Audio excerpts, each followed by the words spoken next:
अचानक एक हड्डियां जमा देने वाला बोझ उसकी सीने पर आया। उसकी सांसें चुराता हुआ चिंदूक प्रकट हुआ। उसका भयानक फूला हुआ सिर उसके ऊपर मंडराता हुआ, खोखली आंखें द्वेष से चमकती हुई। उसकी सड़ी गली सांस मौत की बदबू से भरी सुनीता के चेहरे पर लहराई। उसकी आवाज एक कर्कश फुसफुसाहट थी, जैसे कब्र की गहराई से निकली हो।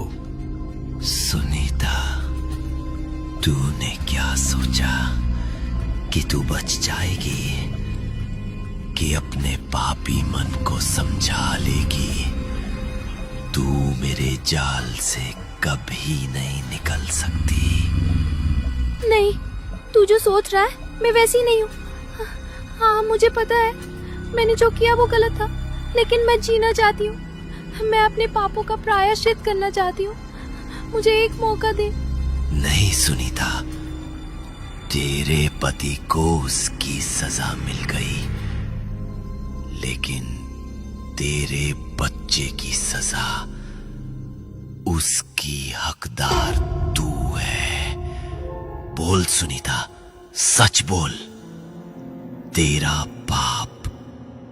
चिंदूक ने अपनी पकड़ और सख्त की। उसके ठंडे पंजे सुनीता के कंधों में धंस गए, उसे यादों के एक गर्त में खींचते हुए। सुनीता का शरीर कांप रहा था, उसका मन टूटने की कगार पर, क्योंकि उसका दबा हुआ सच सतह पर उभर रहा था। वो अब और छिप नहीं सकती थी, उसे कबूल करना था। हाँ, मैं ही हूँ। मैं ही अपने बेटे की खूनी हूँ। मेरे पति को शक था कि वो बच्चा उसका नहीं था, लेकिन वो उसका ही था। मेरा बेटा वो अपाहिज था, बेजान। उसका सिर तुम्हारी तरह भारी और बीमार। मेरे पति को उसे घिन आती थी। गांव वाले ताने मारते थे, कहते थे मेरा पति कमजोर है। मैं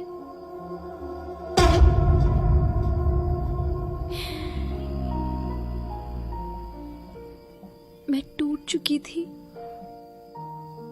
मैंने सोचा, मैंने अपने बेटे को खत्म करना चाहा, लेकिन उस रात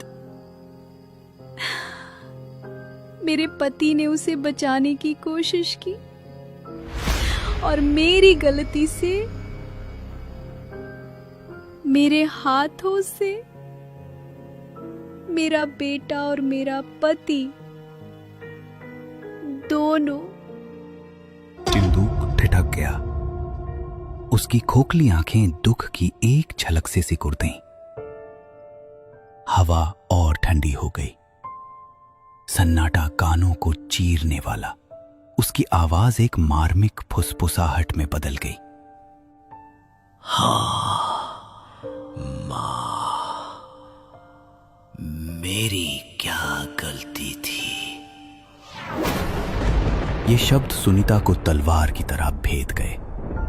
चिंदूक पिशाच कोई और नहीं, वो उसका अपना बेटा था, जिसे उसने खोया, जिसकी मौत उसने करवाई। उसका दिल टूट गया, उसकी सिसकियां घर में गूंज रही थी। चिंदूक का रूप टिमटिमाया, उसका चेहरा छायाओं में घुल गया।